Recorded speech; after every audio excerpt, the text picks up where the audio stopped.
안녕하십니까. 세고인 에스크로 대표 정혜태입니다. 은퇴하고 뭘 하는 게 좋을까에 대한 이야기들을 합니다. 부동산 전문가들은 월세 수익이 되고 안정적으로 할 수 있는 뭔가를 해야 된다. 상당히 솔깃합니다. 저는 이렇게 이야기를 드리고 싶습니다. 돈을 버는 방법은 세상을 이해하는 방법과 통하는 것이다. 내가 어떤 때는 부동산을 투자해야 되겠지만 어떤 때는 채권에 손을 대야 될 수도 있고 어떤 때는 주식에 투자해야 될 수도 있습니다. 그리고 어떤 때는 우리나라 것에 대해서 투자해야 될 때도 있고요. 어떤 때는 해외 자산에 대한 투자를 해야 될 때도 있습니다. 지금의 상황이 어떤 상황이냐에 따라서 나를 플렉서블하게 바꿔야 된다라는 것이 제 생각인 거고요. 그거는 나이가 들든 나이가 들지 않든 지식을 가지고 일종의 노동 생산성을 올리는 것과도 관련이 있다라는 말씀을 드리고 싶습니다. 제가 이제 사이트나 아니면 이런 재테크를 이제 전문하는 사람들 이렇게 여러 가지를 보는데요. 부동산이라는 테마를 놓고 봤을 때는 거기에도 수익형 부동산이 있고요. 주택 같은 부동산이 있죠. 주택도 뭐가 있어요? 단독주택도 있고요. 빌라 같은 이런 공동주택도 있고 아파트 같이 특화되어 있는 공동주택도 있고요. 혼합해서 투자를 하는 방식도 있을 겁니다. 근데 제가 저번 시간에 말씀을 드렸듯이 세금 문제로만 놓고 보면 부동산은 별로 그렇게 좋은 투자처는 아니다라는 말씀을 드렸고요. 부동산 가치가 실제로 그렇게 많이 올랐느냐라는 걸 보자는 거죠. 전국적인 규모로 보면 40년을 통계를 낸 거를 보니까 어떻게 돼요? 물가 상승률보다 부동산 상승률이 높지 않았다라는 겁니다. 강남에 있는 거는 그렇지 않다. 이렇게 반박하실 분이 있을지 모르겠어요. 그렇죠. 그렇지만 전국적으로 보면 40년 동안 한 푼도 안 올라간, 지금도 평당이라고 얘기할게요. 평당 5,000원도 안 되는 임야가 있더라는 거죠. 물론 쓸모없는 땅일 수도 있고 그런 경우도 있을 수가 있죠. 그렇죠?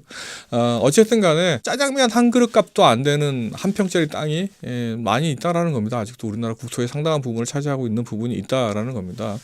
그리고 전체적인 그러면 우리나라 자산을 그냥 이렇게 금융자산하고 그다음에 부동산 자산을 놓고 볼게요. 지금 우리나라 가지고 있는 포지셔닝이 어때요? 부동산 자산이 75%, 금융 자산이 25% 정도 됩니다. 돈이 어디 몰려 있어요? 부동산 자산에 몰려 있어요. 그리고 우리나라가 부동산이 잘못되거나 경제상황이 나빠지면 어떻게 돼요? 부동산이 폭락하면 은행을 포함해서 모든 자산가들은 쪽박을 찰 수 있습니다. 그런데 지금의 상황을 점점 앞으로 선진국형으로 가면은 어떻게 바뀐다? 주식이나 채권 같은 금융자산 형태로 바뀌어질 것이다 라는 것이죠.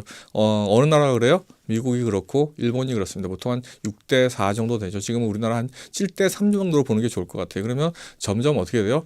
자본의 이동이 부동산에서 금융자산 쪽으로 가는 게 일반적이다라는 겁니다. 그러면 어떻게 돼요? 앞으로 뭐가 더 올라요? 부동산은 오를 가능성도 없고 세금도 엄청 많이 내야 되고 여러 가지 측면에서, 그리고 주식도 어때요? 시세 차익에 대해서 상장주식이나 코스닥 등록 주식 다 공인 포함됩니다. 시세 차익에 대해서는 세금이 한 푼도 없다. 증권거래세에 조금만 내면 된다라는 것이죠. 그런데 부동산은 어때요? 양도소득세 엄청 내야 되는 거죠. 물론 배당이라든지 이자 소득에 대해서는 금융소득이라고 그래가지고 세금을 냅니다. 그죠? 부동산에 비해서는 어때요? 작게 냅니다. 분리과세가 돼요. 2천만 원까지. 금융소득에 대해서는 합산과세가 되죠. 다른 종합소득이랑 합쳐지는 거죠. 이 정도로까지 많다라고 하면 상당히 좋은 해피한 상황이죠. 이자 배당 소득을 연 2천만 원 이상을 받는다. 상당히 그런 경우가 드물죠. 제가 최근에 한번 통계를 봤어요. 순자산 기준으로 해서 10억이 넘는 가구가 얼마가 될까요? 개인으로 따질 수 없죠. 보통 자산은 가구 단위로 소유를 하잖아요. 그렇기 때문에 우리나라에서 순자산을 10억을 넘게 보유한 가구 수가 전 가구 수의 몇 %나 될까요? 한 6.1% 정도 된다고 합니다. 2018년 연말 기준이죠. 네. 그러면은 그렇게 많지 않다. 순자산은 뭘 얘기하는 거예요? 우리가 부채를 제외한, 진짜로 예를 들어서 부동산이 어때요? 10억인데 부채가 5억이에요. 그죠? 담보대출을 받아서. 그러면 순자산은 얼마예요? 5억이에요. 이 기준으로 따졌을 때 10억이 넘는 사람은, 그죠? 내가 전체 가구 수의 6% 안에 드는 사람이다라고 이해를 하시면 됩니다. 생각보다 어때요? 자산을 많이 가진 사람은 없어요. 그렇지만 앞으로 상당히 지금 우리가 1분위 소득자라고 얘기하는 사람들도 자산이 어떻다는 얘기예요? 많지 않아요. 10억 가진 사람 5분위 소득자일 수 있어요. 그래서 우리나라는 어떻게 돼요? 상당히 플렉서블하다. 부가 상당히 플렉서블하게 뒤바뀔 수가 있다는 거죠. 내가 1분위에서 바로 5분위로 갈 수도 있다는 겁니다. 그죠?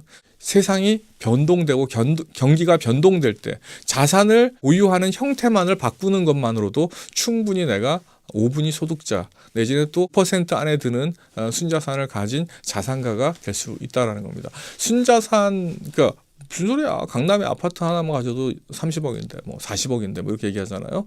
근데 강남에 아파트 수가 몇 개인데, 그죠? 그걸 누가 가지고 있는 사람들이 한꺼번에 가지고 있나 봐요. 그죠? 네, 근데 강남에 주거를 자기 아파트를 가지고 있는 인구가 얼마나 될까요? 우리 5천만 명 중에서. 그렇게 많지 않다는 겁니다. 은퇴하고 뭐 하지? 안정적으로 난 아무 생각 없이 뭔가 해야 되지라는 걸 보면 상당히 장기적으로 보라는 겁니다. 그래서 제가 추천하고 싶은 거는 이래요.